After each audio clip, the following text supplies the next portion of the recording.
Kingmakers IAS Academy for UPSC and TNPSC admissions. Call 9442272273. திருச்சியில் நடைபெற்ற NDA பொதுக்கூட்டத்தில் பேசிய பிரதமர் மோடி திமுகவை கடுமையாக விமர்சித்தார்.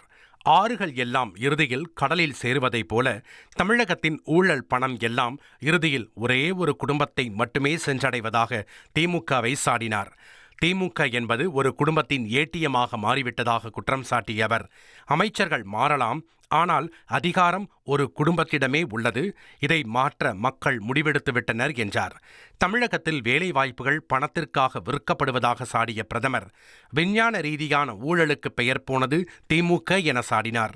மத்திய அரசின் இலவச வீட்டுவசதி திட்டம் போன்ற மக்கள் நலத்திட்டங்களை திமுக அரசு வேண்டுமென்றே தாமதப்படுத்துவதாக குற்றம் சாட்டிய பிரதமர், தமிழகம் முழுவதும் ஆட்சி மாற்றத்திற்கான எழுச்சி ஓடுவதை தன்னால் உணர முடிகிறது என கூறினார்.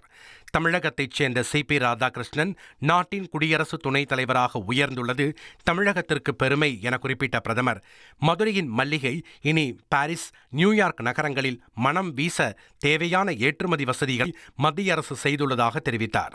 Kingmakers IAS Academy for UPSC and TNPSC admissions. Call 9442272273.